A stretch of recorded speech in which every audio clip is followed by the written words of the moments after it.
Le Crédit Agricole du Finistère vous présente votre programme.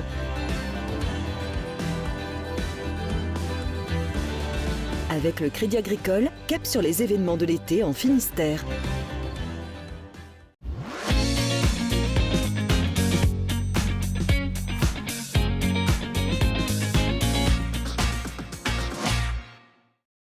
Bonjour à tous, c'est parti pour un nouvel instant été. Aujourd'hui, on va se balader dans le pays de Pontivy. On a envie de vous faire profiter de la 27e édition de l'Art dans les Chapelles, ce festival d'art contemporain. Ce sera juste après votre actualité bretonne, mise en image par les rédactions de TB Sud, de TBO et du Télégramme.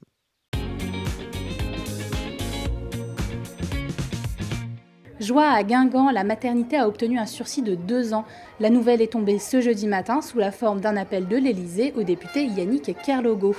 Après une demande de réétude du dossier, de multiples manifestations et un déplacement à Rennes, la maternité a 2 ans pour renforcer son équipe pédiatrique et faire remonter le nombre de naissances. L'incertitude se prolonge dans le dossier Critsen. La direction ne donnera sa décision de reconstruire l'usine de Landivisio que début 2019. 6 mois d'attente au moins pour les employés, dont 350 sont au chômage technique. Le 4e trimestre, traditionnellement le plus important pour l'entreprise, sera décisif dans le choix de la direction. Le mercredi 11 juillet, l'entreprise Marine Harvest Critsen avait brûlé à 95%. Il pourra y avoir des éoliennes sur les îles d'Ouessant et de Saint. C'est la décision que le Sénat a prise ce mercredi pour tout territoire alimenté en électricité par des groupes électrogènes fonctionnant au fioul. L'île de Saint rencontrait des problèmes pour placer une éolienne loin des côtes et des habitations. L'Assemblée nationale doit encore confirmer le changement dans la loi littorale. Une commission d'enquête parlementaire officieuse s'est déroulée ce mercredi au carrefour de Langueux. François Ruffin, député France Insoumise, est venu soutenir Jimmy Destrez. Il avait été licencié pour avoir déposé un carton d'emballage de sextoy sur le pare-brise de la voiture du directeur lors d'un mouvement de grève nationale. Museau cassé, nageoire amputée ou asphyxie, c'est le sort des dauphins pêchés par erreur. En 2017, il y aurait eu 3500 pêches accidentelles. Alors, face à ce désastre, l'Ifremer, Pélagis et l'organisation professionnelle Les Pêcheurs de Bretagne se sont alliés. Ils testent un instrument acoustique qui répulse les cétacés, le pinger. Les données sont en cours d'analyse, mais elles montreraient qu'il y a moins de prises de dauphins et pas d'impact négatif sur le nombre de poissons dans les filets. À côté des rockers et festivaliers qui débarquent à Carhaix pour les vieilles charrues, n'allez pas croire que le Web West Festival est une histoire de bisounours. Ici, sur un ring, des startups s'affrontent sous forme de battle. Parallèlement à ça, dans les travées du festival, les grands noms du numérique partagent leurs expériences. Les patrons de Facebook, Google ou encore LinkedIn témoignent. Un pari osé, lancé il y a 4 ans. Le terreau régional est un très bon terreau pour créer des entreprises numériques, sauf que personne ne le sait. On peut réussir à montrer aux Parisiens que l'écosystème de l'Ouest est extrêmement dynamique et que ce terreau est favorable pour développer des activités parce qu'on a des compétences, des talents, parce qu'on a des écoles, parce qu'on a des mètres carrés à un prix acceptable et des gens sérieux et fidèles qui sont prêts à travailler. Aujourd'hui, la donnée numérique est l'or noir des sociétés de services. Les entreprises l'ont bien compris, le virage digital est indispensable. Pour le courtier en assurance Verlingue qui rayonne à l'international et ses 1000 salariés, dont le siège social est à Quimper, il faut faire partie du nouveau monde sous peine de disparaître. Ce que nos clients attendent en termes de conseils, c'est qu'on soit capable de les éclairer, de faire du prédictif. Donc c'est un changement complet dans notre business. Et si on n'est pas en prise avec ces gens qui sont en train de penser le monde différemment, on va sortir de nos marchés et on va se faire littéralement, c'est pas ubériser, c'est pire que ça, on va se faire sortir.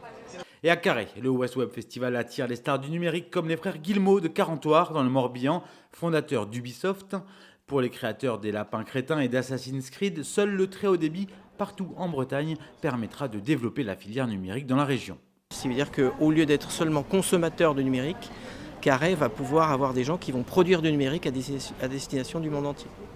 Et c'est ça le vrai enjeu. Donc l'idée, c'est de permettre aux gens de créer là où ils habitent et où là où ils souhaitent vivre, plutôt que d'être obligés de se délocaliser. Et les initiatives ne manquent pas.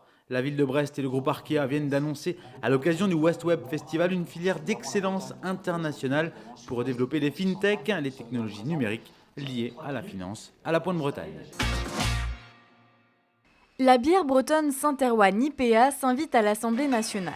Elle est entrée à la buvette il y a plus d'1 mois sur recommandation du député d'Ille-et-Vilaine Florian Bachelier. C'est par son goût que la bière finistérienne s'est démarquée. Et tout commence par le brassage. En fait, brasser consiste à écraser des céréales, à les mélanger avec de l'eau chaude. C'est la première étape dans cette cuve. Deuxième étape, on envoie ce mélange qui s'appelle la mèche dans cette cuve. On récupère ce jus sucré dans cette cuve d'ébullition. Donc on va monter le tout à 100 degrés pendant 1 heure.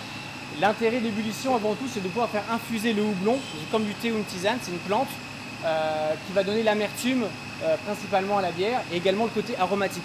Le brassage se fait dans 4 cuves différentes. Le processus prend 3 semaines, une de plus que pour les autres bières, ce qui permet de décupler les arômes du houblon, donnant son goût si particulier à la bière IPA. Un petit plus qui plaît. Moi ici en pression, c'est ce que je passe le plus. Et c'était pas le cas il y a quelques temps encore. Et on voit bien qu'elle a vraiment trouvé sa position. Ça va dégager un petit côté floral qui peut tourner vers le fruité, en gardant quand même ce côté très, très amer. En 2 ans de commercialisation, la Saint-Erwan IPA a su conquérir les cœurs et les palais des amateurs de bière. Elle doit maintenant faire ses preuves dans l'hémicycle, où 150 fûts ont déjà été livrés. C'est juste le démarrage, donc voilà. Vérifions dans le temps que c'est un produit qui convient aussi aux députés, parce que c'est pas non plus la bière la plus classique du monde. J'espère qu'elle pourra effectivement avoir un bel avenir. La bière bretonne fait désormais partie des 2 pressions proposées à l'Assemblée, avec la Moulin d'Ascq, une blonde du Nord, une véritable vitrine pour ces bières 100% régionales. Et nous voilà de retour dans le pays de Pontivy, à Cléguérec, en compagnie de Jean-Pierre Martin. Bonjour. Bonjour. Vous êtes donc le président de l'association L'Art dans les Chapelles. Et ce festival, c'est 15 communes cette année qui l'accueillent. On voit derrière nous l'œuvre d'Adam Jepsen, un artiste danois. On est dans une chapelle. On a juste derrière nous ces beaux paysages du centre-Bretagne. Tout est résumé là, c'est ça l'art dans les chapelles? L'art dans les chapelles, c'est l'art de faire connaître le patrimoine de notre région au travers donc, de l'art contemporain qui nous permet de revoir les chapelles d'année en année avec un regard neuf. Vous avez une volonté de développer le territoire en 27 ans, c'est la 27e édition. Vous avez su attirer du monde? Depuis 27 ans, on est en augmentation de visites relativement par rapport au nombre de chapelles qui sont ouvertes tous les ans. Donc il y a eu plus au moment où il y avait davantage de chapelles. Il y a un petit peu moins, mais c'est en augmentation, 7% l'an dernier. Et combien de visiteurs chaque année? L'an dernier, c'était autour de 70 000. Quel impact ça a du coup pour les communes que de s'associer à cet événement? Les communes qui ont des commerces de bouche, les communes qui ont des commerces de restauration donc, et puis d'hôtellerie retirent des bénéfices. Je pense à Pontivy, Pluméliau et d'autres, Melleran, d'autres communes qui tirent bénéfice de cette animation. Cette manifestation, il faut évidemment la financer. On sait actuellement les subventions des collectivités ne vont pas en augmentant. Vous aviez projet, vous en aviez fait part à la presse, d'aller vers des partenaires privés. Où est-ce que vous en êtes? Nous continuons d'aller vers des partenaires privés. Les partenaires privés, c'est comme les institutions. Ils ne sont pas prêts à mettre n'importe quoi, n'importe où. Et donc, c'est un travail de longue haleine, on va dire. Mais qu'il faut continuer. Voilà. Avant de se quitter, un petit mot sur cette œuvre qui est derrière nous. Adam Jepsen, c'est ça? Oui. Dites-nous, vous l'appréciez particulièrement? Alors, l'intérêt de cette œuvre, c'est une œuvre qui est à la fois picturale et en même temps sculpture. Ça allie énormément de choses. Et l'intérêt donc, particulier par rapport à cette chapelle, c'est l'éclairage qui varie au cours de la journée. Et il faut la voir le matin, le midi, le soir, en fonction du soleil. Et les visiteurs peuvent donc venir Absolument. ici, à la chapelle La Trinité, à Cléguérec. Et on va se rendre tout de suite dans une deuxième chapelle. Merci beaucoup, Jean-Pierre Martin. Voilà. Merci beaucoup.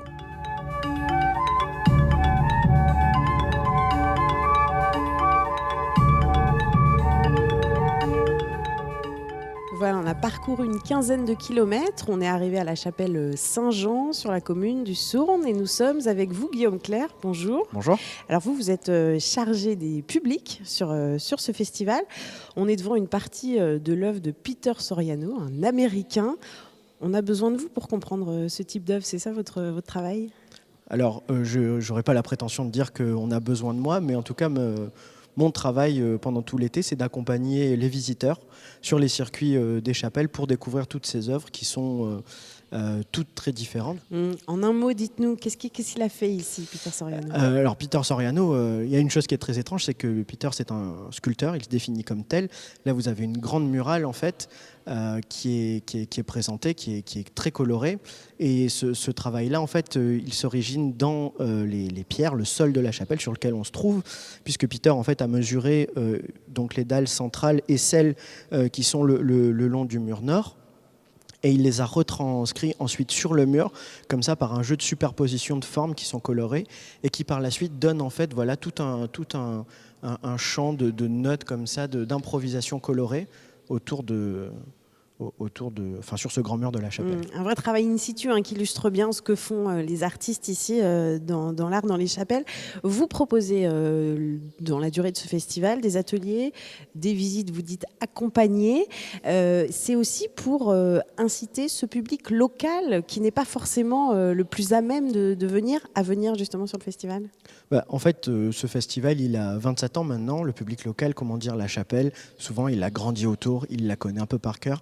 Des interventions d'artistes, il en a vu passer déjà beaucoup.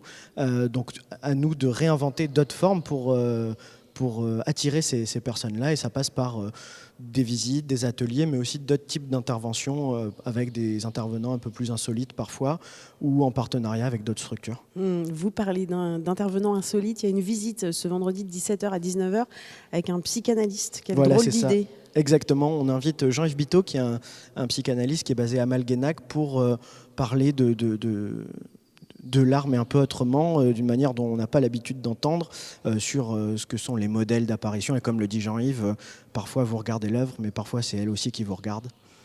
Donc vous allez nous faire découvrir tout ça vendredi prochain. Il y aura aussi une visite avec un musicologue, ce sera au mois d'août ? Oui, voilà, ce sera le 31 août avec Guillaume Kosmicki, qui est musicologue, historien de la musique, qui est basé pas très loin d'ici, au sud, à Moustoir-Romingol, et qui viendra proposer des temps d'écoute en fait, de sons qu'il a choisis, auxquels il a pensé en découvrant 2 œuvres, dont celle de Peter Soriano. On commencera ici et on terminera au sud à la chapelle Saint-Adrien.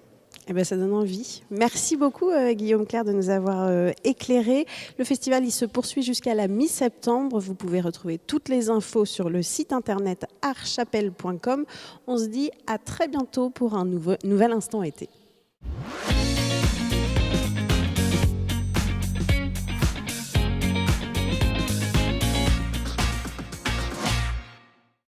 Votre programme vous a été présenté par le Crédit Agricole du Finistère.